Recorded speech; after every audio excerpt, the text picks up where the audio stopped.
and then we're fucked, aren't we? Basically. Oh right, Yep. you did put it live.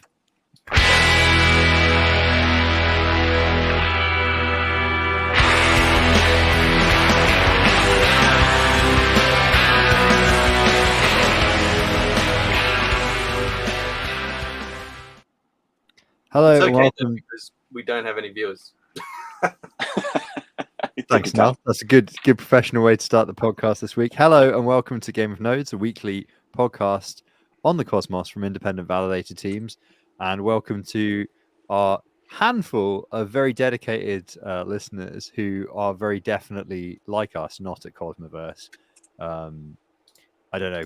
Presumably there's some sexy party. Although it's like, isn't it like 1 o'clock in the afternoon there right now? So probably not a sexy party. Probably going to just predict it's going to be a panel on something where a lot of people are bullish and everybody on the panel is male, engineer. Yeah, no, okay. I'm going to stop trolling because these are literally our friends. But Last Cosmo First was good, obviously. Just jealous we're not there. We've got a break in our very, very heavily well organized run of shows with guests. Do we want to say who we got on for the next couple of weeks since we got it planned? Yeah, of course we can. Yeah. Or should we save it to the end? We can save it to the end. Well, let's save it to the end. So this week we're just gonna chat shit. So we had what's it called? We had the Juno upgrade today. There was also Yumi has halted. We had Evmos upgrade. QG upgrade. Was there an Evmos upgrade as well, or did I imagine that? I don't value. Oh, there was a couple of days ago. Yeah, there was a couple of days ago. Since last it's week, been a busy week for upgrades, hasn't it? Yeah. I mean, it's a busy night for upgrades. I was fucking up all night for upgrades. I had to set my alarm like 3 times to get up and fucking do upgrades. It's been like, it feels like even we're obviously not on Evmos, but it feels like or Osmosis is the big one where there's just shit tons of gov props and stuff all the time. But I feel like the Calpatech notification bot has just been going off constantly this week. It has. I feel like fucking Fuji, man. They've got like 5 props a day. Fuck, that's annoying. It's the new Osmosis. Well, that's progress for you, I guess. The Dex world is just, yeah. You know the meme where it's like all those soldiers holding up the town, and then there's like all the blood, and there's like the family having a picnic, like over the beach, like that meme where it's just like validators voting on props for their delegators. That's how I would caption that meme. Would probably have to see the meme. That one's required. I think this is not the first time I've verbally described that particular meme format either, but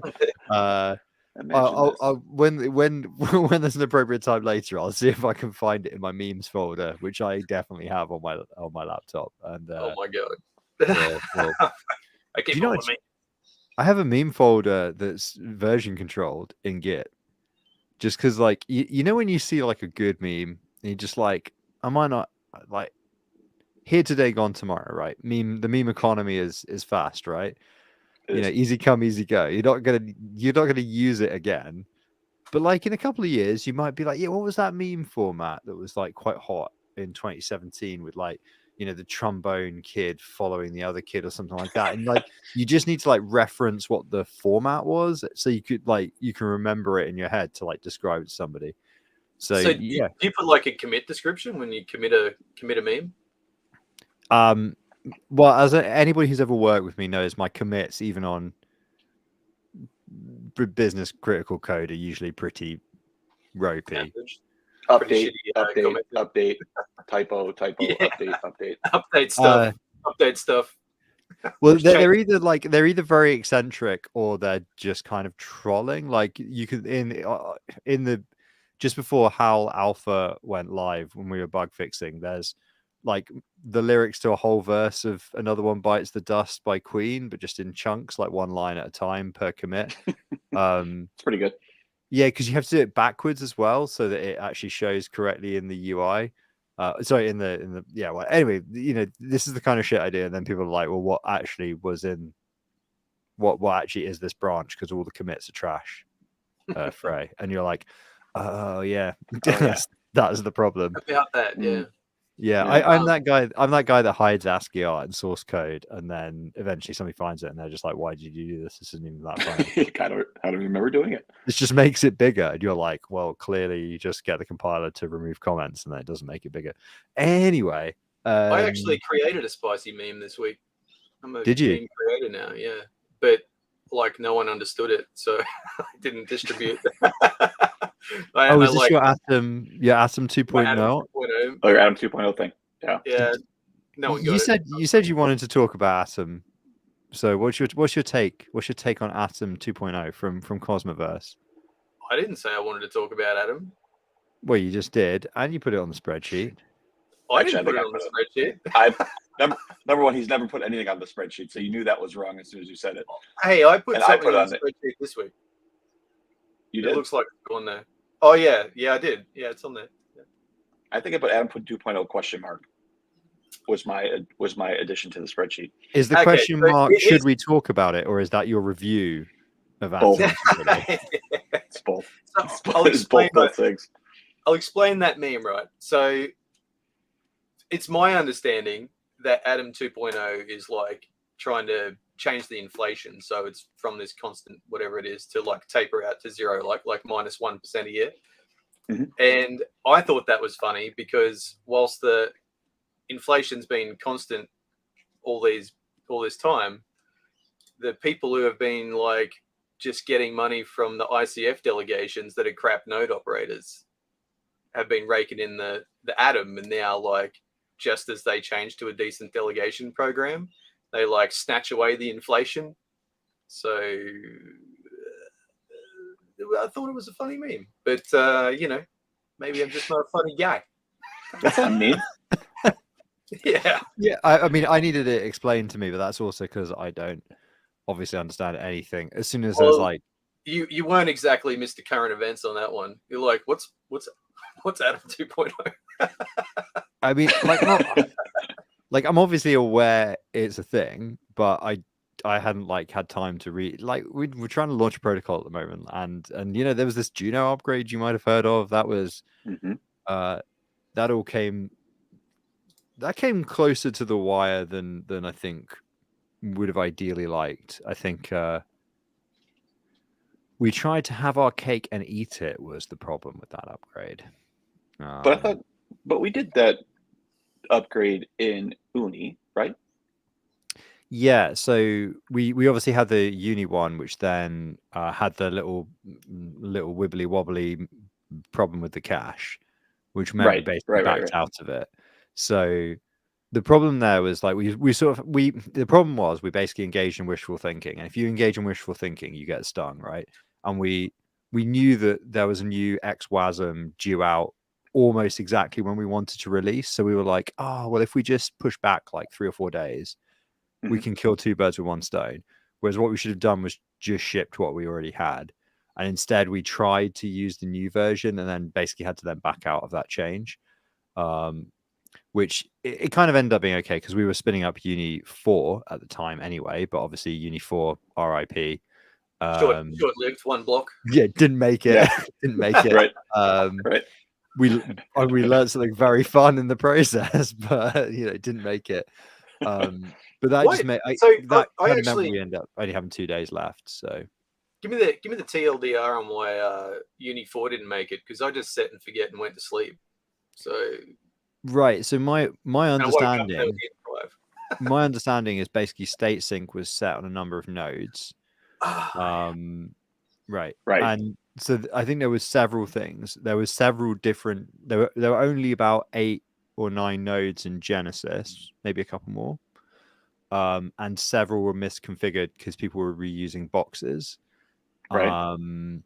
And essentially, one of the nodes, must have successfully broadcast a proposal, essentially like a valid block ahead of where we were, and then everybody just app-hashed. And at that point, you're like, well, we can't recover from a snapshot because we're on block 2. Sorry, we're on block 2. we've got past the Genesis block, and then we've all that patched. Like, there's no place to recover from other than starting from a new Genesis. So, Uni 5 was literally the same Genesis. Wait, why can't you recover from one block snapshot? Well, because block 2 had already been committed. Somehow, we don't know how though. Yeah. So, well, I think the problem was it actually wasn't block 2 that had been committed. I think it was actually like block 1,200,000 or whatever Uni 3 was on. But I think someone proposed a block that's like yeah, ahead. but that's the thing that I'm not clear. So because basically the That's final log that I saw. I mean, unfortunately, I guess I've lost the logs because we recycled that box as well. But the final log I saw was very weird. It was like evidence received of block a lot. In this network, but they should be distinct because they are different networks. But there was obviously something screwy going on. But then you think that could have also been maybe I'd locally misconfigure something as well, which is why that node was reporting a problem. I think there were quite a few mistakes on. I wonder if it's a remote signer thing. Like, I wonder if someone just changed the network ID, but still had the same state file on their remote signer. But that still has the chain ID as well, right? When still has chain ID. Yeah. Because that was, but you can change it in your signer. Yeah, like, but remember, you can still change it. Yeah. That's, I mean, it's possible actually, because I know quite a few people obviously are experimenting around with their setups on testnet, which is the place to do it. But I guess the difference between like testnet and mainnet is on mainnet, if you mess around with your remote signer, the only node at risk is you. Whereas I guess there is, a small chance on a testnet of 9 nodes that you might be the proposer and propose a completely mad block. That is still valid. I think it'd be like some sort of check and balance to see that you're incrementing. Yeah. Well, so this is the thing. I think the way Tendermint works. Now, forgive me if I'm wrong. Somebody who knows the fundamentals of the state machine better can chip in. But I think as long as you broadcast evidence of a block ahead of now, and it's accepted as a proposal, I think you're all good, basically. Like, as in, all the other nodes will go, well, I have evidence of block 5. You've just given me 900. Okay. I mean, I guess I didn't know about the intervening blocks. I guess the problem would be that you then wouldn't have any, like, there would be a disconnect between the Merkle route, right? And then it would blow up. It would definitely be a disconnect. Yeah, because obviously those two histories are completely unrelated. So that's why I think you would, in that case, you would just fail to reach consensus, right? Yeah, and I guess it's which, just to be fair, actually was what happened. Everybody was dialing, and we lost consensus. So maybe what happened was simply that there were 2 Merkle routes, and everybody was like, "Don't know." Everybody, we'll wait for the next one.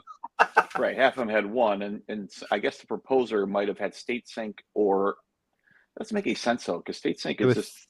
There were 3 nodes with state sync on that shouldn't have had it on. But if there's no data, if there's no data, because the data would not be there, because the node wouldn't start on Uni 4, right? So if the data wasn't there and state sync was on, all it would do is try to reach out to an RPC to try to understand. Yeah, it would just try to get Uni 3 state, wouldn't it? Well, it would probably try to get Uni 4 state from the RPC node that is configured. And it would start dialing for that. But I guess if it was also the proposer, I don't know how that would work. I don't know. But it wouldn't be the proposer because there's no state there. So I don't know. That's weird. Exactly.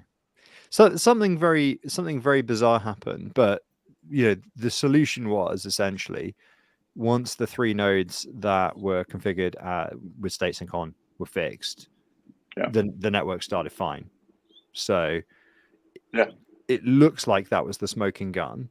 But I also know anecdotally that a couple of people had issues with remote signers. We actually had problem with our remote signer, but we actually fixed it the night before, and then snuck it out in the final change to the Genesis, because that's the privilege of being the person that compiles the Genesis. But that was a really dumb mistake. And you two, I think I sent you a message being like, hang on a minute, have I done this right? And I think both of you were like, you've done that wrong. Here's why. So for those listening, what we had done was we'd recycled a box and forgotten that obviously with a remote signer, you get rid of your keys from that box that you then use for your remote signer. When the process reinitializes, it obviously creates a new private val key for you. Now, that val key will be the one that's used to create the GenTX for a network. If you then run a GenTX command with whatever key you want to use from that box. So we use like just a burner key for each test net we run. And we tend to, not always, but quite often either run it on, we've got a couple of Linux boxes, just knock it around for doing stuff on. But for uni, this time we just ran it on the uni box we had, which obviously the val key was there, but then completely forgotten, of course, that it won't be the same val key as the private as the signer. And so the GenTX looked kind of weird, and it was like, and then it was only the night before where I kind of realized that something must be up. Sense check with these two fellas, and they were like, yeah, it must be the wrong val key. Think about it. So I got to tell you, the only reason I knew is because I've done it before. There you go. So it's obvious once you realize it, though, that obviously the key matter of the signing key that submits the GenTX or the create validator command and the private val key are obviously completely independent of one another. The only reason I had the realization was because we're doing stuff on Aptos, where again they have loads and loads of keys, but the fundamental concept is the same, right? Which is that you have wallets over here and you have validated private keys over here, and one attaches to the other, but they're created in a different process to one another, right? They are independent. So the reason I thought mine would work, right? Because what I did was this was like a post Genesis creation, and so I was like, it was a test net. I was like, I'm gonna like connect the signer first, and so I took a key, just the random key, and I chucked it on the signer and I connected it to the node, because you can like have a remote signer that will connect to the node just to boot it up, and it doesn't sign any blocks. It just you just get no pre-commits all the way through. But I thought that being connected to Tendermint, that when you ran that Tendermint show, node show validator or whatever it is, that it would actually funnel through the one from the pub key from the remote signer, because that would make sense. But it just picks up the local priv validator key that's in the local config dial. So it seemed fucking stupid. That's exactly the mistake I made as well. I was like, because the private listen address is obviously getting the pub key.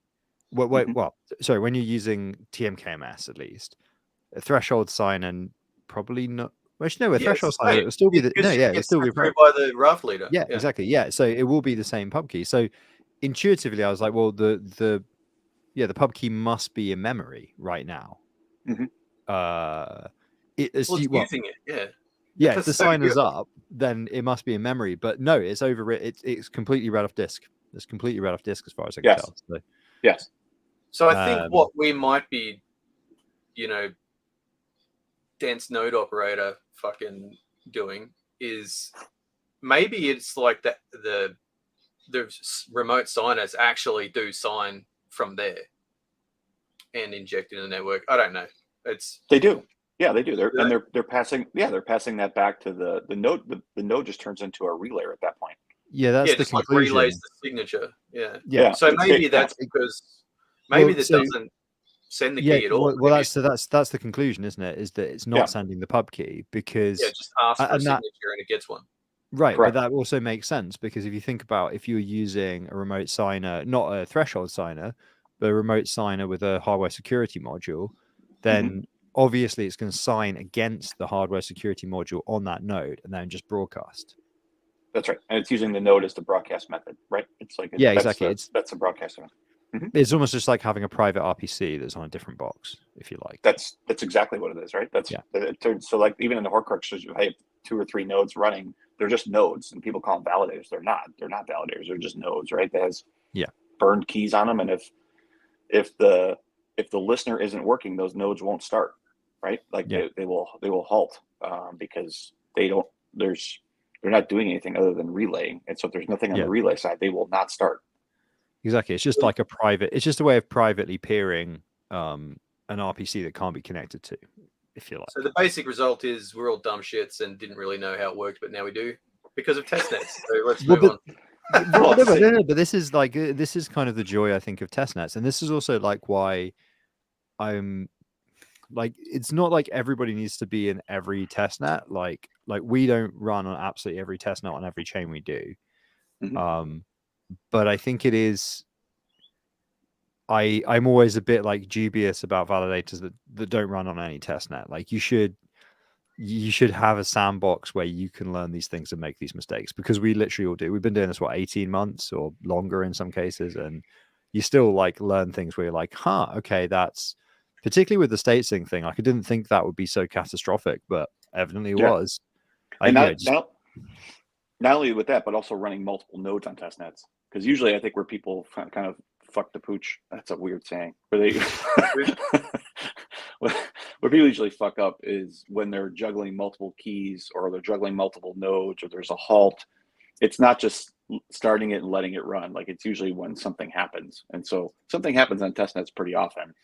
And where somebody, like we just had a situation, or not us, but we know somebody got. I don't want to steal the thunder for later on the new graphic.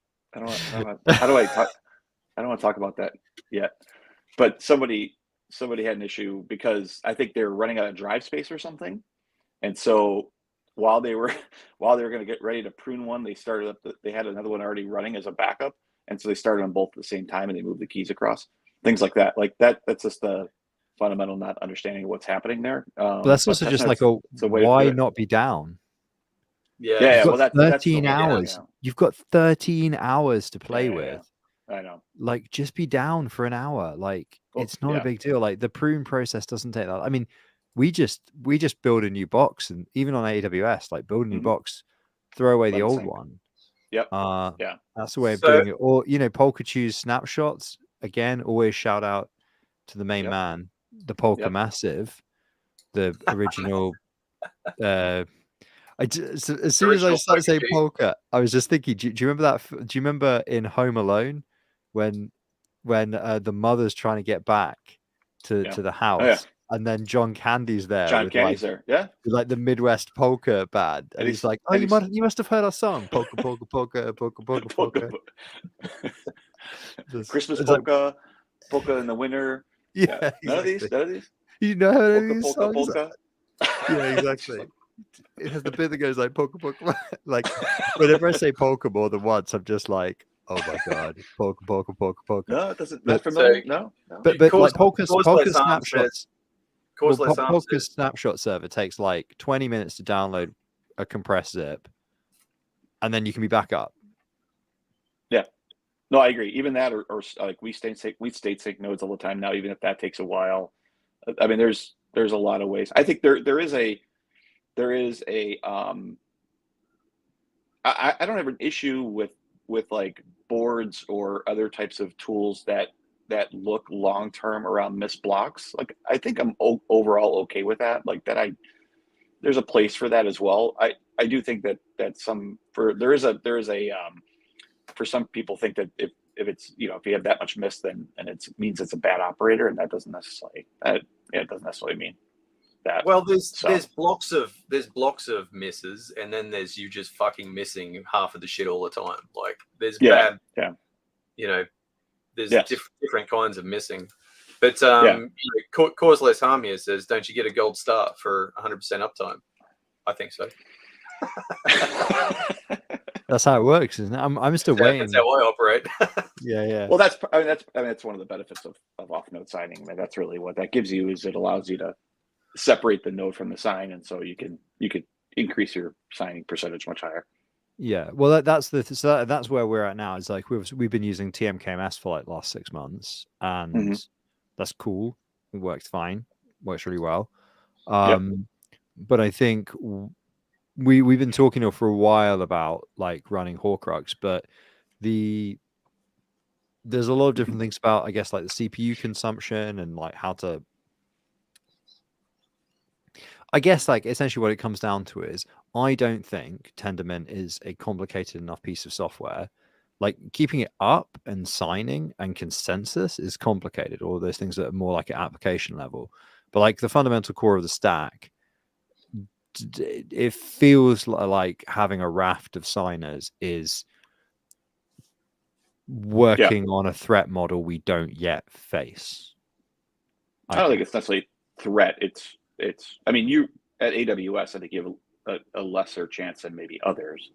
But if whatever node you're using to run TMKMS, or if it's a single Horcrux node or whatever else, if that's unavailable, you're not signing, right? So that would be for and 2 of 3. Oh, is his power cable out? So I don't agree with what. Well, I mean, so what? Are you back?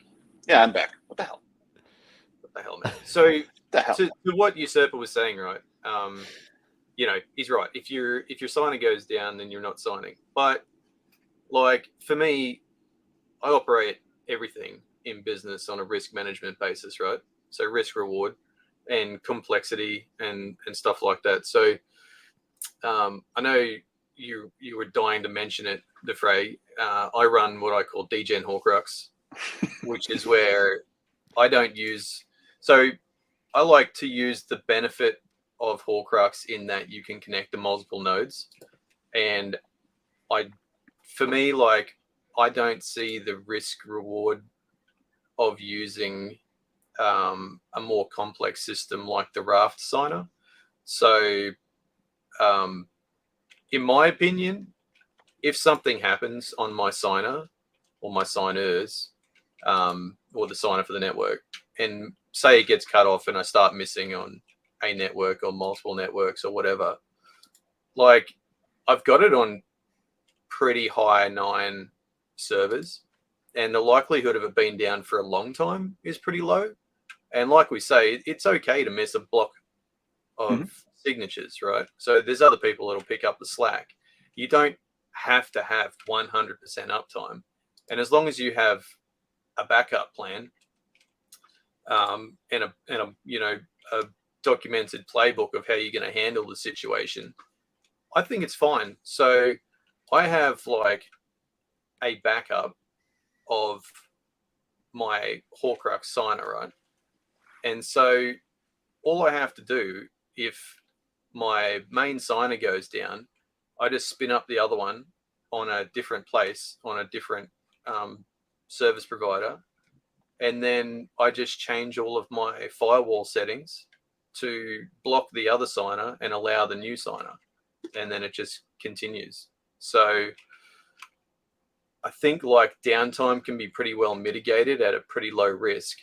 And I think for the additional complexity of running a raft at this stage, it's just not really worth it. So the result is that I can run 2 or 3 sentries off a single Horcrux signer, and I'm able to get really good uptime because I don't have all the latency issues of talking to the raft. As long as there's at least one of my sentries that are in the same region, I get really good uptime everywhere now. So even like on Secret and Evmos, which most people are in the hundreds or thousands on an ongoing basis of misses, I'm in the teens most of the time. So I think it's a good compromise. And the compromise also, I mean, the complexity of we run 2 of 3, not on all chains though, just because we started and we had what we started to run into was some of the challenges of running your own hardware stack and your own data center, which is that hardware gets older. But now we're buying more, so it's kind of changing now again. But that 2 of 3, the only issue I have with it is that just the complexity. Like it just has the once you set it up and we made that changeover and everything else is running, which is fine. And what happens with me is I have decent documentation on it. But when I need to go back into something that I haven't looked at in 2 or 3 months, like if there's a issue or something else, I start to get freeze, right? Like you have to go relearn what you've learned in the past, and like it's a complicated structure in terms of what's going on there. In some cases in the config files and everything else. So even if it's well documented, it's not as approachable as like a single either signing on the node or a single Horcrux node that's not dealing with which boxes 1, 2, and 3, and I have running a bunch of those on these different boxes, and so that can get a little bit complicated quick. Which is complication in this type of stuff is never a good thing. Yeah, I think that's the thing that always sort of, again, like whenever I have to go back to something that I haven't done a lot of maintenance on for like, let's say a week or a month or something like that, you're always just like, you're like, say, looking at the firewall rule set, and you're like, fuck. I mean, I've written down what all of these things are, but what if the day, because it's that thing of like, you're like, it's only as good as the documentation. What if I mixed up those two? Yep. Right. Yeah. How, like, I can, the only way I can know that I didn't screw it up now is by manually going and checking it all at source. And then suddenly like a 5-10 minute job is like an hour, 2-hour job, like going through everything and double checking your work. And like, and I mean, I'm paranoid. So I do that. And then something that should have been quick takes up like half a day. But that's again, like but it's back to like, even if my node was down, I would check. Because it's like the risk of double signing, tombstoning's forever, or it should be, but not really, right? some people can come back from the dead like that same day. It's fine. Do you remember that meme from a few years ago where it's like there's like a truck driving down the motorway, and somebody basically is like, what's going on over there? And like there's like a single coffin on the truck, and the coffin lid bangs open, and a guy just gets out and starts doing the Michael Jackson Thriller dance. Yeah. That is, some people are able to do that when they get tombstoned, and I fear we would not be able to. So yeah, like just miss some blocks. It's not a big deal. Miss an hour, miss 2 hours, whatever. But then I guess most of the major like disasters we've had to deal with have been at chain level anyway. When the entire chain's down, it doesn't matter if you're not signing, does it really? Doesn't matter. No, it doesn't. Which, speaking of which, is Yumi back up? You're on. Well, I know Null, you're on Yumi, aren't you? I am not on Yumi. No, I thought you were on Yumi. Mm-mm. Knowing me, knowing Yumi, knowing me and knowing. It's a bit of an old reference, that one, but... Yeah. So just sorry, I was you probably heard all my caravan noises. I was making a cup of coffee, which is a complex assignment in a caravan. Yeah, I guess the only thing that I find, so just segueing back to the Horcrux thing. So the only thing I find that is a risk is that you don't have a sharded key. So if someone was to get onto your Horcrux signer, single signer, you've got an unsharded key there that you don't then need to go find the other shards to reconstruct. But in saying that, there is no firewall rules allowing any connections in to my Horcrux. So it's unlikely that anyone's going to be able to go find the other node to get the WireGuard VPN and then be able to like know the path to the Horcrux signer, because you don't need to have incoming connections on Horcrux. You only need to have outgoing. So there's nothing open unless there was some serious vulnerability in the service provider. It's very unlikely that anyone's ever going to be able to get in there. So, I mean, what is the risk profile? It's pretty fucking low. And even if somebody did get the validated private key, funds are safe for you anyway. So funds are safe, but you might get double signed, whatever. Yeah, I still don't understand why anyone would go to so much fucking effort just to double sign you. Especially as it turns out, the reputational damage from a double sign is fuck all. Fuck all. So that's a good segue into double signing. So it boggles my fucking mind that people will suffer a double sign on Evmos of 10% and then fucking redelegate to the same operator. It just boggles the mind. Okay, we all so make mistakes. Twice. We got a new segment. We got Tombstone of the Week. So we're into Tombstone of the Week. Tombstone, no way! How long have you been waiting to drop that? I very much have been waiting to drop that. That took me 25 minutes to make because I had to watch loads and loads of traffic fail videos on YouTube till I found a truck getting tipped over. So Alex, I suggest that in the future you keep that rolling and then you actually put a little face on the truck that is like the validator that got Tombstone, so we can go Tombstone of the Week. Bang. Okay, I'll take requests. Like we can work it out. Yeah, I guess most validators have a logo. We could make this even more interactive. Like if we're going to escalate the shit posting to the next level. So yeah, who was it? So who was it that got that got Tombstone this time?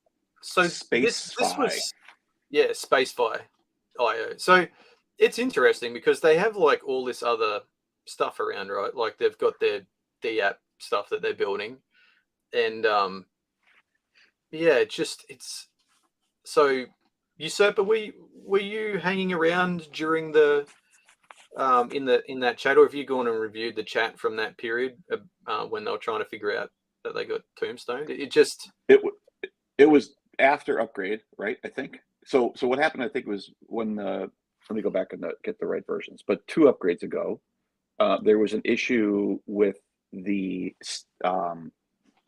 state sync. I'm sorry, with pruning with the version. For some reason, it didn't show up in testnet and Evmos. It ended up showing up in mainnet, and nodes would not be able to stay on chain if they had pruning enabled. So this was, I think, when the 8.10 upgrade, which was back on the 15th. So a couple weeks ago, everybody went to prune nothing, and so prune nothing and Tendermint, like you get, drives actually grow pretty quick, right? And so I think for folks who had 100, depending on how much size they had, it was eating up a decent amount of disk space a day. And so when this went through, when was this? I forget when this. So this was off-chain upgrade. It's not a proposal, right? So there was a version that was updated to add the block height in there, and it also had kind of Cosmovisor indications within that binary. Then it went to 8.2.0 that allowed pruning. And so I think what my story is on this one is that based on what I saw in chat was the thing was out of space. They had a separate node that was going. What happened? I think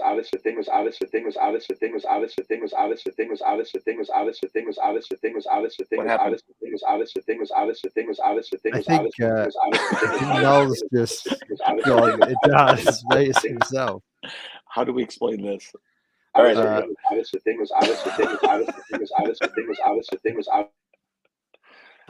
They could stop. They could stop. This is sensational.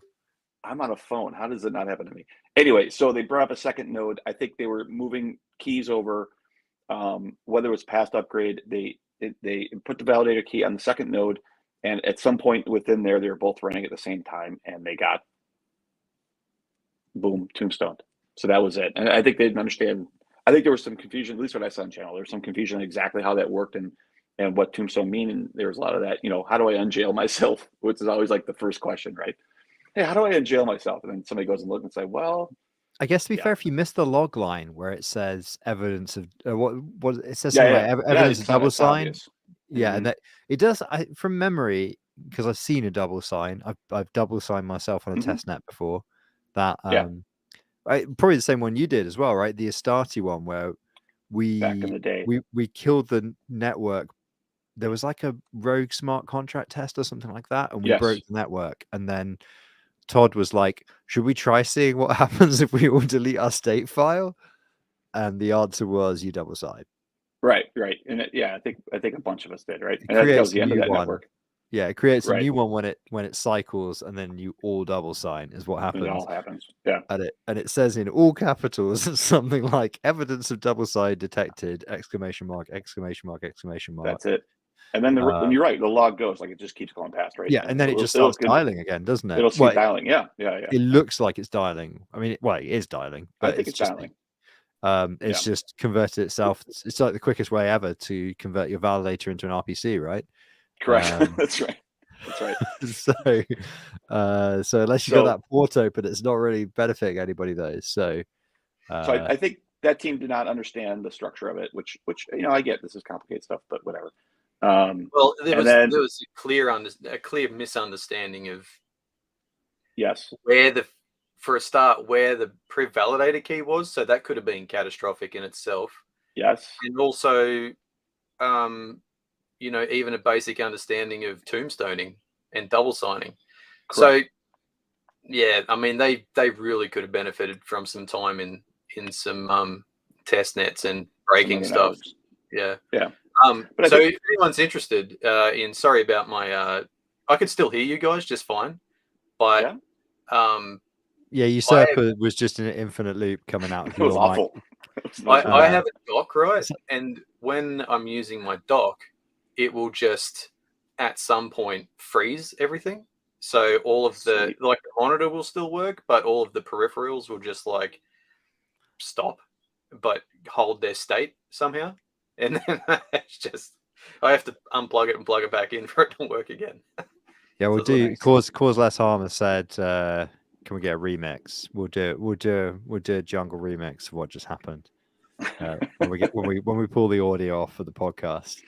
Oh, did my audio go into a loop or something? Did it? Or yes, yeah.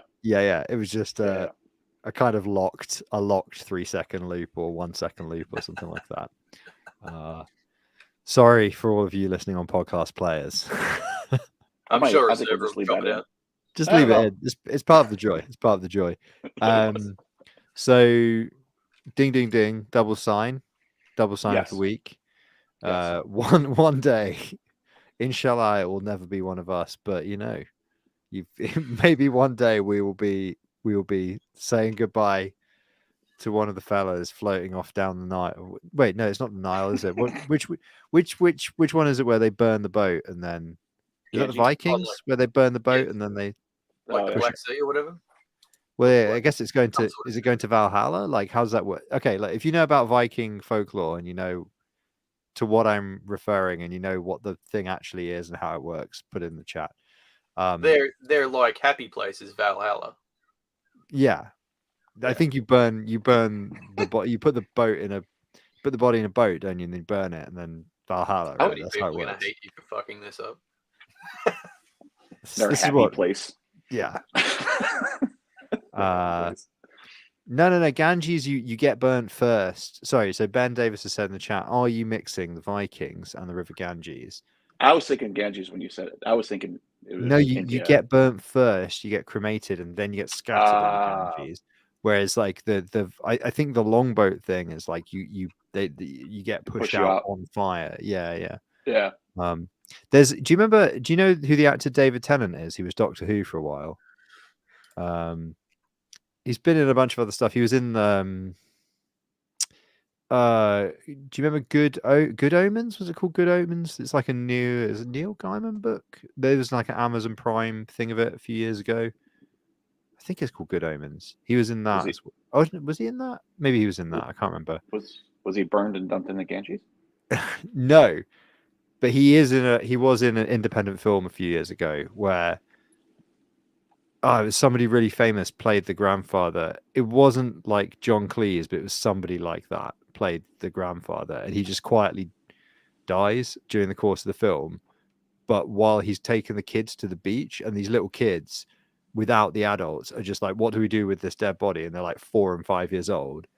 And so they put him in his little rowboat and they fucking set fire to him to give him like a Viking funeral. They push him off into the Scottish loch. Yeah. And then because he had said to the kids, like, don't tell your parents, but how I wanted it to be. Like, it was just like a running joke that he had told the kids several times. Like, when I'm dead, just like burn me and push me out into the loch. Like, and they're just like, ah, granddad. And then they actually do it. And then obviously the adults arrive just as this boat, and there's just on fire. And they're like, oh my God, have you murdered granddad? They're like, no, it's okay. He was already dead. And then the adults were like, what? I can't remember I think it was like, the film was called something like, what did you do last weekend? Or so. It was some like weird, and it also had Rosamund Pike in it, who's been in loads of stuff since. And yeah, it's a very weird film. Anyway, but quite good, quite bleak. Dark comedy. There's only like one or two very funny moments, and obviously I've just ruined one of them because you're like, oh yeah, the kids are really going to burn their granddad. That is quite funny, but also black. Do we want to talk about the Cosmos now, or Why? So let's talk about let us talk about liquid staking. How about that? So there's a couple of liquid staking operators that have popped up, and a couple of liquid staking operators that want to pop up. So there's currently a Commonwealth thread for Staffy.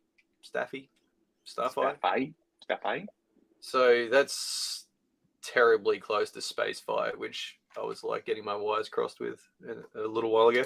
But anyway, so maybe someone can tell me who there is operating, because I know that there is Stake Easy, and I know that Spacefire wants to come on. So these are both like contract solutions, right? And then there was another contract-based liquid staking protocol, I'm sure, and then a couple of chain-based ones. So can someone give me the list, the full list? No. Stride, Quicksilver, Stake Easy, X Juno, right? Yeah, the one that was like Raw DAO are looking to acquire. That's X Juno, Yep. right? Yep. So Stride and Quicksilver are the chain-based ones, right? Yeah. And Usurper, Yes. you're on one of those, are you? I'm not. Are you? We validate on Stride. On Stride, yeah. Mm-hmm. We're going to validate Quicksilver, I think, just because we're trying to. Yeah, we'll see. Just because obviously, like, we have to do the opposite thing from Rhino's business plan. We just look at everything they do, and we're like, we'll do the opposite. Do the opposite. It'll be better. So, I mean, to me, they both seem like something that can just be done with a contract. So I just didn't join either. Well, that's the thing. So the Staffy hub, Starfi, I don't know. I guess they have a Comic Sans logo, so maybe it's supposed to be Starfi, as in star. When you wish upon a Comic Sans star. They do not have a Comic Sans. Oh yeah, they do. No way. Yes, they do. What's the URL? I don't know. They screwed it up on their Commonwealth proposal, so the patient load properly. But yeah, I screen grabbed it and put it on Twitter. It's definitely Comic Sans. But yeah, they asked for 2% of all Juno to be used as liquidity incentives. So how exactly what liquidity incentives? So they just want the community pool to hand over 2% of all the Juno. Yeah, for the R Juno token, I guess, and Juno. Like for liquidity or liquidity incentives? Because it's fucking liquidity. Stupid. I think incentive. Well, no, actually, I think it was liquidity pool. Actually, I mean that's still stupid. I mean, it's all stupid. 2%. It's like wherever that "sign me up, bro" meme has got to. Just that, sign me up, bro. The funny thing about building liquidity is that so these dexes are a little bit funny economically in that the more liquidity you have in a dex, the harder it is to shift the price. So if you have a lot of liquidity in a pool and the price is high, then you've got a lot of exit liquidity, for when the price is going down. But if you stuff a whole heap of liquidity into pools when the price is low, then it makes it harder to push the price up. You need a lot more incoming money and a lot more volume on that pool and buy pressure to actually be able to push it up than if it had low liquidity. So you kind of hurt the ability for the price to rise in the long term without a lot of incoming capital, but you protect it somewhat from sharp drops. So I wonder if people realize that building liquidity right now could make life a little bit difficult in the future to be able to bring the price up. Well, because it privileges inherent stability at the current price level. Yeah, because you've got a lot more liquidity in the pool. So, that X plus Y equals 0 becomes harder to move because of math and shit. Mm-hmm. Yeah, I mean, you've already got 2 variables in there, so I'm kind of lost because I only did maths till like age 14 or whatever. So yeah, never used a variable in programming. Never heard of it, Your Honor. No. Obviously, I do understand what a variable is, but I only use constants because mutability is bad. Yeah, that's the thing that, like, Niche joke. I don't know, constant. So yeah, but Well, it's not like we're limited on memory these days, is it? It's not like we've got like only 2 kilobytes of memory to play with. It's like, oh, got to make everything mutable so that we can, make a billion constant. optimize our memory. It's like, I think we got enough memory at this point, lads. Memory is not your problem. I think well, early versions of Evmos would beg to differ. Well, that's good. Well, but then isn't all the tenement chains are basically single threaded, right? That's the problem. Memory leaks. So, I mean, is that something that you guys would have considered? Like, is that something that you think people would consider? Like, What, I don't see 2%? people. No, the like increasing liquidity at a low point in the market. Do you think people don't give a fuck? They just like more liquidity. Well, so increasing liquidity in what sense? You mean because this is liquidity going specifically to like a pool and a DEX. It's not like just generic liquidity. Although I guess the state. Well, are you saying the liquid staking itself is an increasing liquidity? I suppose it is, isn't it? Even as a derivative. No, sorry, I kind of drifted off the liquid staking. I was just because of their liquidity incentives, and there seems to be like a drive all the time to increase liquidity in DEXs. So, like at the moment, there's talk about what is that DEX that they have there? The I can't remember. Do you remember it, Usurper? The one that held all the coins across that bloody bridge that got wrecked. What was that? Nomad? No, Yeah, well, that Nomad? was the bridge. But what's the hang on. So the DEX is Diffusion. Diffusion's got a proposal in Commonwealth, I think, to get a whole heap of the community pool to increase, incentives to try and bring some liquidity back to Diffusion.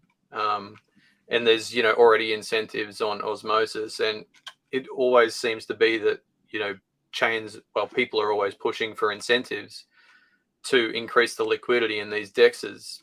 But do you think they consider the economic environment when they're pushing for increases in liquidity, or is it just like we just want more liquidity no matter what?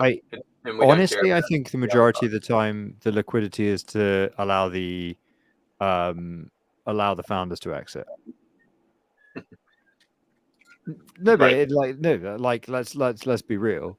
I think somebody on Twitter made this joke where they were like, I know what this is, and they literally linked our first episode, and it was just, I think the point where I think Schultzy said something like, well, the thing is, all of this is just liquidity for the founders to exit or something. And I was like, you see, Schultzy's already said it. There you go. Someone needs to start like a Game of Nodes shorts channel. I think it'd get a lot more views than like our channel.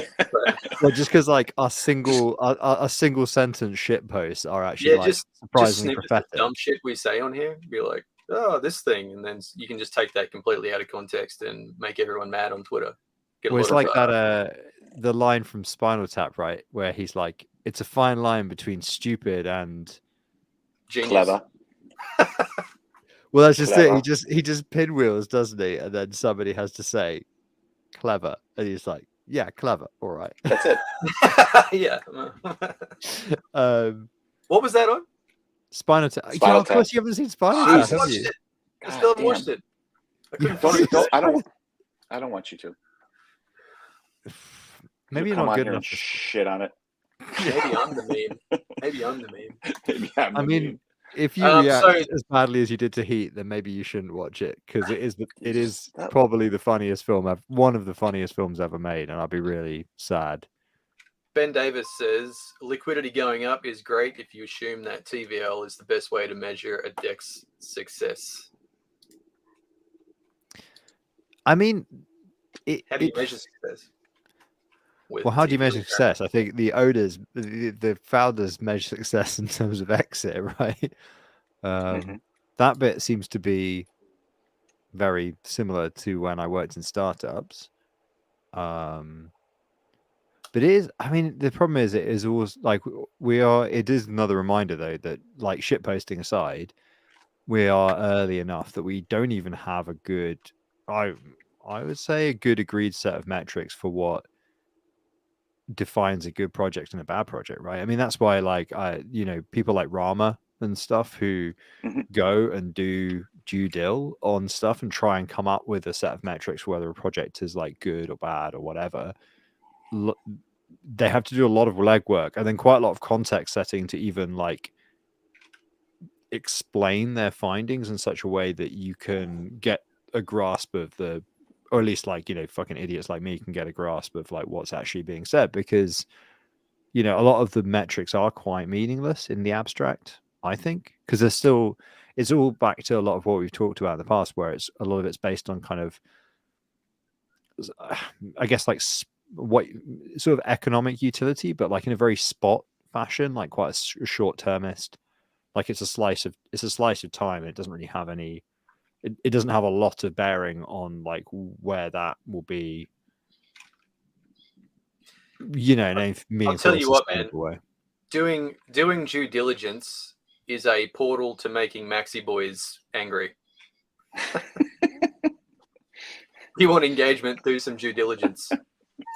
Yeah, I mean, how many? I'm sure Rama's got more Twitter followers than this podcast, so that's maybe what we need to. We need a due deal segment where we just absolutely sledge some projects. That would help. Yeah, like maybe like another podcast during the week and be like, go on due deal, stride. All of us just putting on like the boring hat from previous jobs and actually doing like due a deal. green, one of those green translucent brim things. Oh yeah, like an accountant's hat. Yeah, 100%. Fucking hell, this Space call. 5, the Space 5 validator. Are you still reading the conversation back?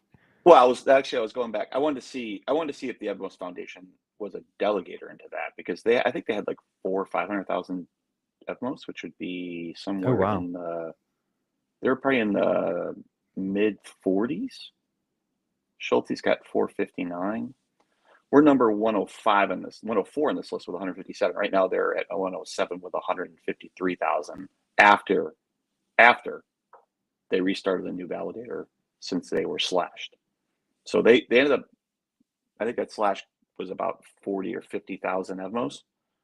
And they came back, said that they wanted to be able to repay that 10% a month over 10 months, I thought is what they said. I don't know. I mean, it depends if they get back up in the high enough in the set to do that. But yeah, I mean, 4,000 Evmos a month is a pretty decent chunk to be able to pull out of commissions to try to pay that back. So we'll see if that happens or not. But I mean, yeah, these are they're also very big numbers. They are. Yeah. I mean, it could have been a lot larger too, actually. Yeah. So like this is we're definitely into idiot question time, but the double sign penalty on Evmos is pretty high, huh? It's 10%. I think it kind of matches everybody else. I thought most chains it's like 5%. Oh, is it? I don't know. I thought Juno was 10 as well, wasn't it? I mean, I can go look. I should fucking know, given the number of times that I've read and reread and rewritten parts of that Genesis file, but I can't actually tell you off the top of my head. Oh yeah, Juno's 5%. I think that's one of the lower ones, though. I felt like it was 5%, but I didn't want to 100% commit to it in case it turned out to be like 20. and they'd be like, "You're just way off, Frey. What the fuck?"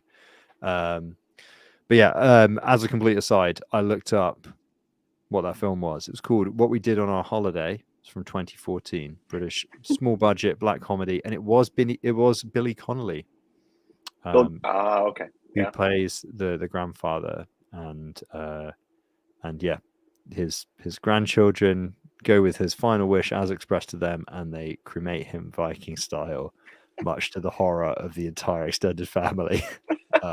It's a very dark, there's a lot of other stuff going on in the film in the background as well. Like it's very when it's funny, it's very funny, but it's also a very sad film. It's one of those. Anyway, so Yeah, you're right. Most of these are 5%. I was thinking it was always 10% in my head, but you're right. Most of these are 5. It's just yeah, like I felt like 6%. their slash was a bit higher than the norm, but Yeah. even so, that's like it. I mean, it's kind of like there is a question as well at that point where you go like, given the complexity and like also the continuing risk involved with getting back into that and then trying to repay that. Yeah. Should they even yeah. bother? Like, should they just say instead, like, we'll just step away. We fucked up. Sorry, funds not Safu. You know. Yeah. Well, yeah. This kind of goes back to my overall challenge with distributed proof of stake and Cosmos. Like this is there's a lot of different projects that are coming in that are running validators that like in this case where we saw that before with stake like Mo, and there's been some other ones in there where not saying they can't run it. I'm just saying that there's a pretty high learning curve in some of these areas in terms of being safe. And it's not just double signing, but there's also security. There's other types of things that go into running an infrastructure security structure around something like this. And so I understand the idea of you want to be able to bring projects into ecosystems, and you want to find ways as project owners or delegations or as foundations to be able to incentivize those projects to come in, right? Like NFT projects or anything else. Like you want to find something to do that. Is this the way? Is there a better way to be able to incentivize somebody like that to bring projects in than just running validators and having, a 10% slash, right? So like there's it seems, I don't know why this is my issue, is that like it's not their role. Like I understand that there's extra money to be made there, right? So that's kind of the rub in here, is that they can find ways to be able to NFT drops based off that or something else that gives them extra revenue coming in. But there's risk to this too, and it's not. I don't know. It seems like it's a miss here in terms of what these sets are going to look like in a couple of years. Yeah, I guess it's kind of back to that Moultrie, the point Moultrie made a few episodes ago, where I think we've been very like, you should run your own infra. If you're a validator, you shouldn't really be white. I mean, I understand people do white label, but I'm not a big fan of it. To me, it's like does seem like it's putting your eggs in one basket as a network, and it's sort of a low-key Sybil, and also it's a concentration of power in the hands of people who know how to run nodes, which is like the opposite of decentralization. But then you kind of go, well, if people aren't able to run nodes, then what are you going to do? And then you go, well, okay, so I mean, maybe that does come back again to like the thing that we've been talking about before, which is like, is it all just decentralization theater, and should we just not worry? Like white labels are fine, blah, blah, blah. Because actually the fundamental problem is that we are in a proof of stake system, which privileges fast finality over liveness. So we have a small val set. Right. And maybe what we're all doing here is kind of collectively going, well, the income model where you just spin up a validator, stake to yourself, and then Robert's your father's brother is all very well, but only if you have like a much larger val set and maybe no slashing, so that you can accrue those rewards, but not with any risk to the network, and not with potentially even any rewards to delegators, because not all networks, not all proof of stake models have slashing. Right. I have opinions. I have opinions. Please. Does anyone want to hear them? Please. I recently have like thought on it a bit, and I don't think it really matters. I think if people want to white label, they should white label. At the end of the day, I'd prefer it if, like, say for example, there was an influencer who is, got a community, and they want to get some income from validating, whether it be a small amount or a shitload. There's different influencers out there at different levels who get different levels of income from their validators, right? Personally, I would prefer if they teamed with somebody to and created a team with like another DevOps guy to be able to. But Stake Like Mo literally did that. Yeah. So hear me out. The person Right. white labeling for them double sign, like, and there was one of the other double signs was a big validator team white labeling. They took down 2 nodes. Like, which network was that a few weeks ago? They took down 2 nodes. Right. That was Block Daemon on Juno or Evos? I think it was Evmos again, wasn't it? But Block Demon, it was Block Demon, and they were running their node and somebody else's, so it was a white label again. Right. And then, not naming any names, but also there are quite a few other influencers that I can think of, and they have other people running their nodes for them. Yeah. Hear me out. So it's already happening. It's not. So there's different things you're talking about there, right? You're talking about white labeling, and you're also talking about them having their own DevOps team, right? So if you take Stake Cedo and friends, they teamed up with DevOps people. They don't white label. If you take Stake Like Mo, he white labeled with someone who has nodes for a bunch of other people, and that's the same with like Block Daemon or whatever. They were like in a group of white labeled nodes, right? And their operator double sign them all. So there's different things we're talking about there. I would prefer that, if an influencer wanted to start a node to generate revenue from it, that they would do it with their own DevOps team. They find some people and they team up, and then that's what they do. But ultimately, if there's a trend of influencers getting tombstoned, then people will eventually notice, and people will just stop delegating to influence. It'll just be like a self-regulating thing. So that's the risk people take, and if they want to delegate to their influencer because they like them, then that's their prerogative. I would prefer that people delegate to career validators, because we know the shit inside out, and we are very good at it without like having a big head. But we spend a lot of time in test nets. We spend a lot of time breaking shit. We spend a lot of time thinking about, risk and how we set up our systems. So, that's the difference. Someone else who's just a DevOps getting a weekly pay from their influencer pal probably doesn't spend that amount of time in there. And it's evident when it comes down to the result, right? So whether it be like at the same time, I don't think we're immune from node, like whether mistake. it be an influencer wants to run a node, whether it be like, Commonwealth Bank of Australia wants to run a node, give it a go. It's like a competitive landscape, right? So right, but I'm going to put it out there that like I think your point about like people not having skin in the game being maybe a bit more likely to make a mistake, or not having like loads of skin in the game because being paid to run a node, whatever. I can probably buy that. Like it's very different when you are representing the company that is running the nodes, and you don't want to be made a fool of in public, and you want to provide a standard of service, and also you've got your own self stake. That's, I don't know about how it works in Australia, but if we get ourselves slashed, we're still going to pay tax on the full amount before we are slashed. So that's a really great way of going into loss for the year. So if you were running like your node as a individual, you could just take that as a loss against your income. I imagine it should be the same there. So it would come out in the wash. But as a business, it just comes out in the wash anyway, because we only take our totals at the end of the year. So right, yeah. I mean, right. I think it would be a bit. I think it would on the tax system here. It would depend on when you compounded. but you'd obviously have to pay tax on it at the point of compounding. So you could potentially end up slashing yourself and then losing money, like losing a lot of money based on where the price was.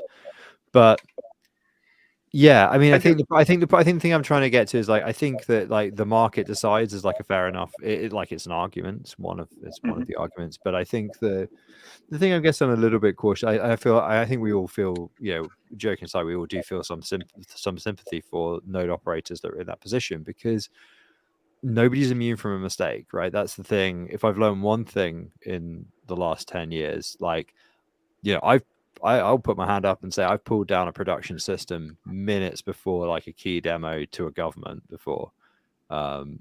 Sometimes these things happen, and then when you do the 5 whys of like how it happened, you're like, well, in hindsight, I mean, like uni 4, like failing on the second block, like in hindsight, it's obvious like what happened, and it's obvious that we should have been more clear about like the configuration that we expected on the startup of the nodes and stuff, but we didn't know about that thing at the time.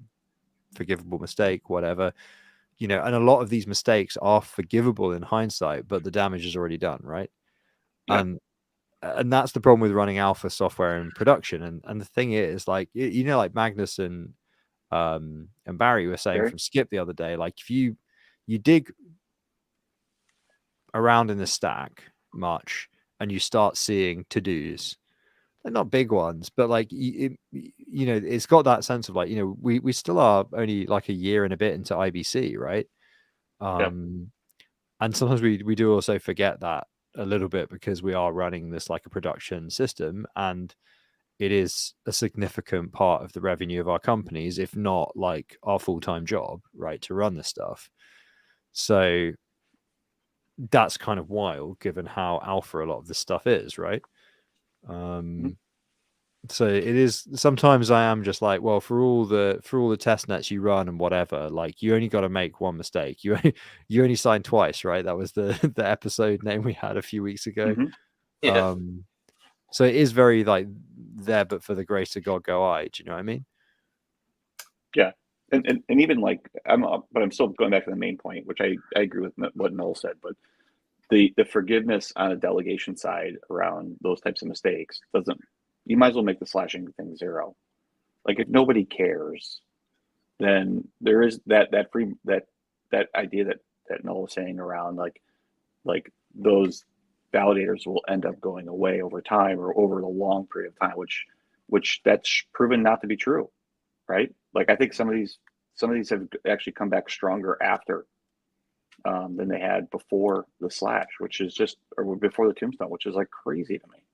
Maybe someone should make like an ongoing chart and categorize validators as like, corporations, career validators, influencer validators, and have like a tombstone count.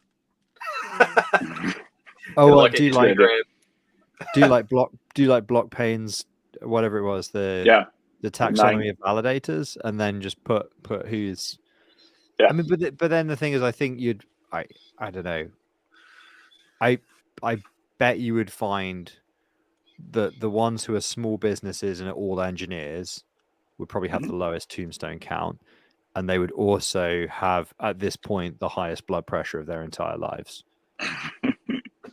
That is my prediction. I don't think you need to have high blood pressure. Like, it's for me, I don't know. It's pretty cruisy for me. As long as I'm on top of upgrades, then it's my infrastructure. I have very little problems with it. I can spin up and spin down nodes with ease. Like I know that my signing strategy is solid. I've been through lots of fucked up test nets and always been signing at the head. I think that the setup I'm using is solid enough that I don't have to have high blood pressure. And, occasionally there's a fucked up upgrade, but very like I've never, I'm not in the percentage that's the cause of it because of the way we're set up. And we've always got multiple nodes. And if it's like a high risk, in my opinion, upgrade, I'll actually just not upgrade one. I'll start the daemon manually, so it just goes off when the upgrade height, and then have another one like automatically upgrade with Cosmovisor. And if there's a fuck up, then I've got like a clean database. So yeah. I think like you can mitigate your risk to like bring your blood pressure down. But Yeah, that's fair enough. I would like to like have a look at some of the comments here. So going to like Ben Davis all the way back here and sort of jumping back a little bit, I didn't understand it. He said no context gamer nodes is the new context Hern. I googled Hern. Can anyone explain to me what Hern is? Because the Google definition, I still couldn't fucking understand it. The definition is past participle of here. So explain yourself, Ben Davis. I don't know what the fuck you're talking about, man.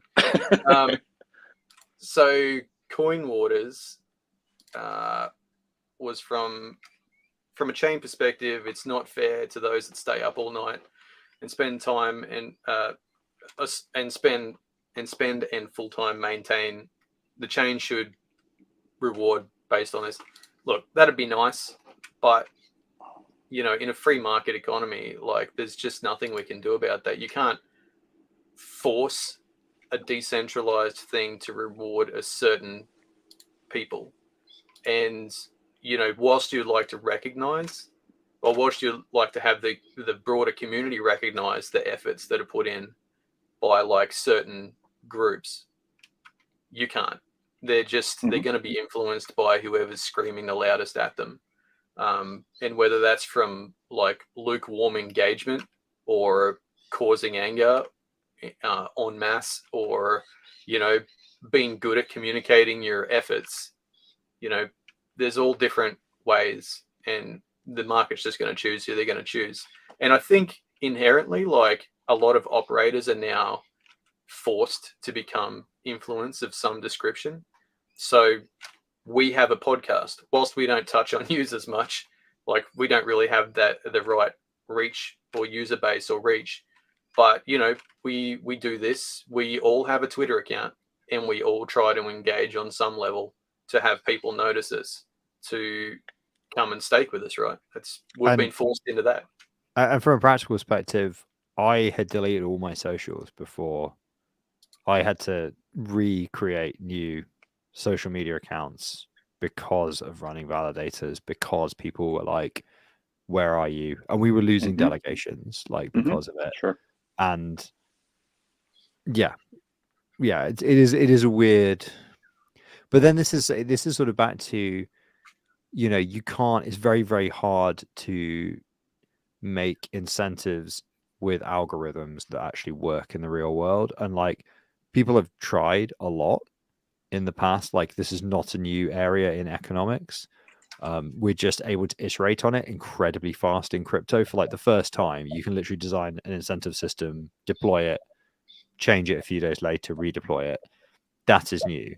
But this is stuff that people have been playing around with for, well, I mean, for thousands of years, but like with an academic basis behind it for like the last 40 or whatever, you know, it's pretty well established at this point. So you go, well, you know, I think what we saw with Prop 16 and a lot of that stuff, that was the first time it became really, really clear that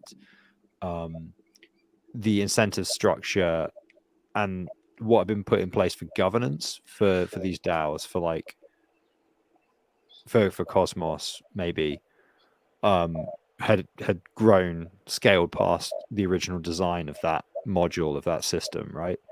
And it no longer functioned. And what filled the gap was social consensus came in and just went, do this thing that's completely like, your options are A, B, or C, and we want you to do F, right? Do that.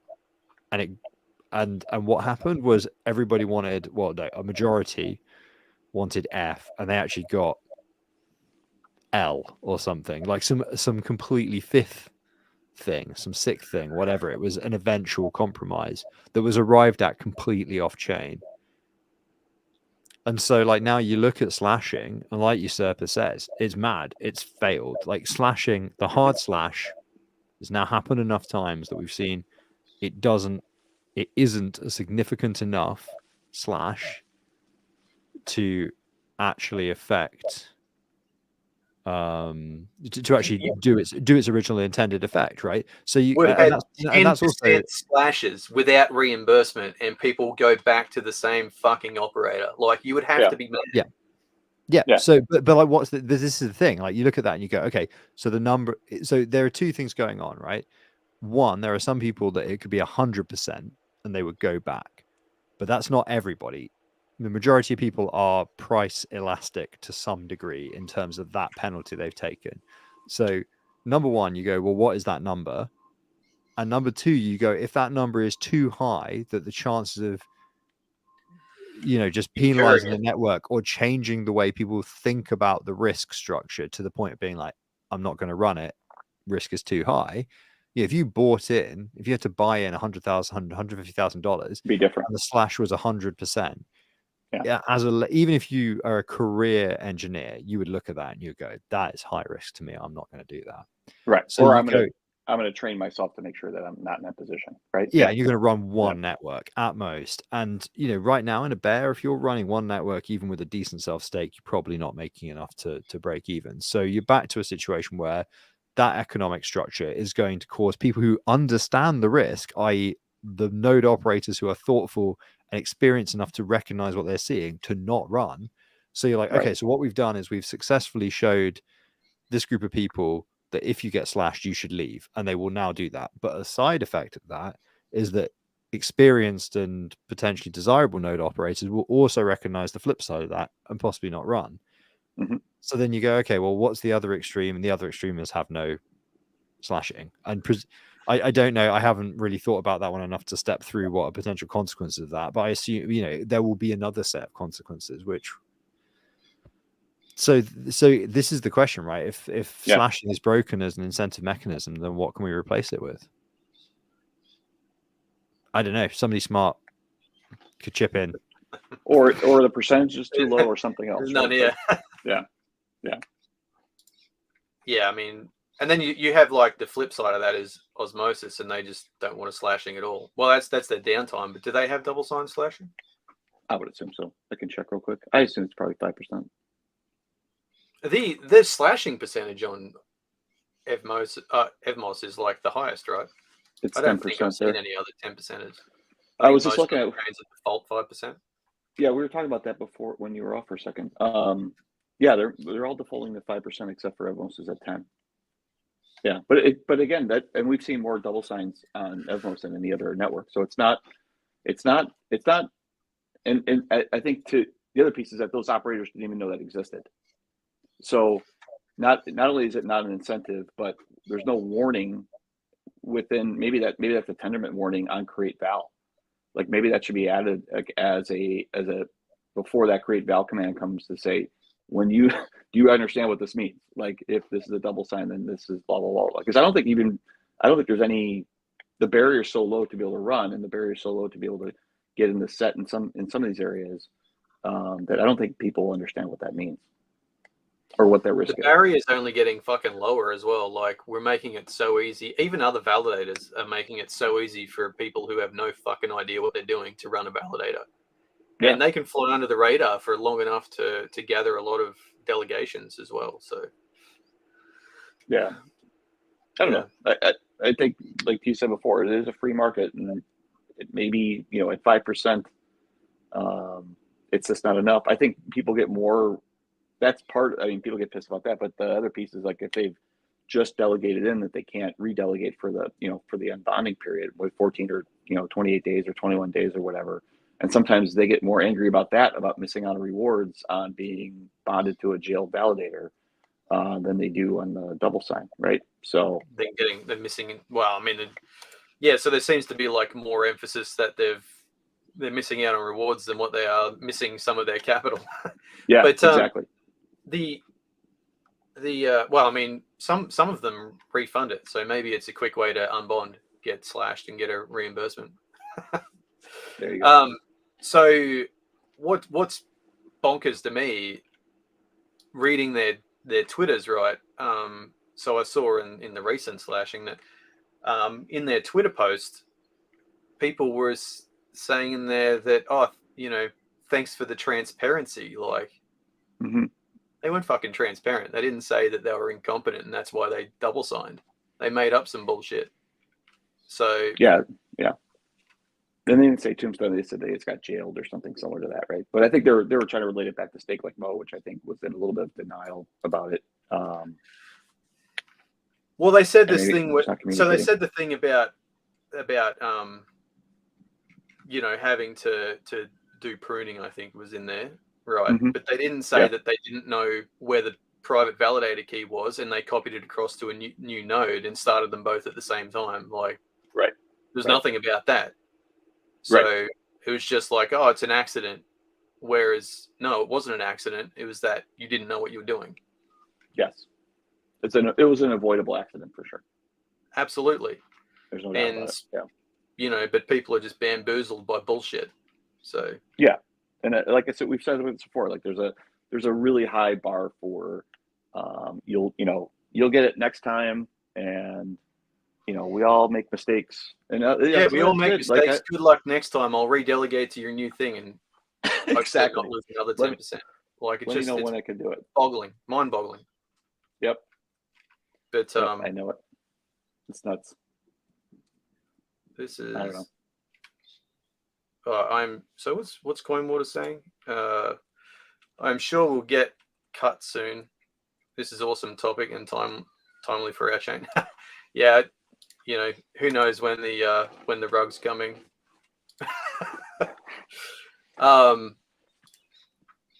Cause Less Harm says, great episode, gents. Thanks, mate.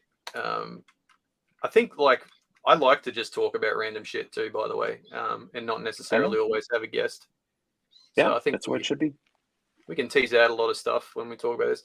I also get that, many people who listen to this might just get angry about shit that we say because it's been quite truthful and I'm not trying to sledge anyone, but I think that people should be more transparent in what happens, and it seems that for the most part they're not. And look, something could happen to us one day. Something could happen to Needlecast or Rhino, and I'm sure people are going to say shit about us. But Yeah, it's But well, not this is today. it.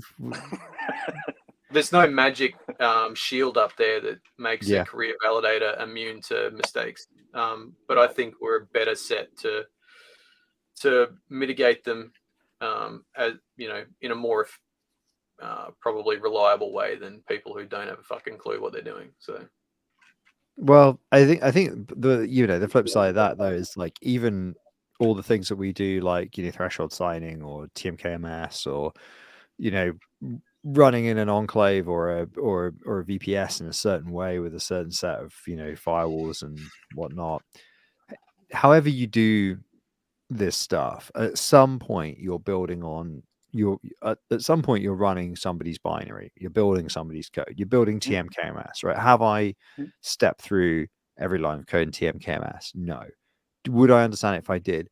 No, because my background is graph data, streaming data, functional programming, some bit of type theory.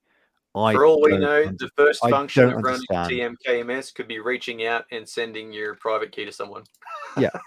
And right. So number one, it could be doing that. I don't think it is, based on what it seems to be doing traffic wise. But this is the other thing, pure cryptography, a lot of the cryptography going on in crypto is fundamentally complicated, and you have to have a CS degree or a master's really in cryptography and maths to really at a meaningful level grok that stuff, fundamentally grasp it. And I think that's the tricky thing, I guess, is that as soon as you, and that's where I'm always a bit cautious, because I'm until it's such a deep and complicated stack that we're working with here that it is a bit risky to feel like you are out of the woods, Yeah. Because there's just too much to know. There's just too much to know to ever really truly sleep peacefully at night. Said the paranoid guy. On that note. Yeah. Something like that.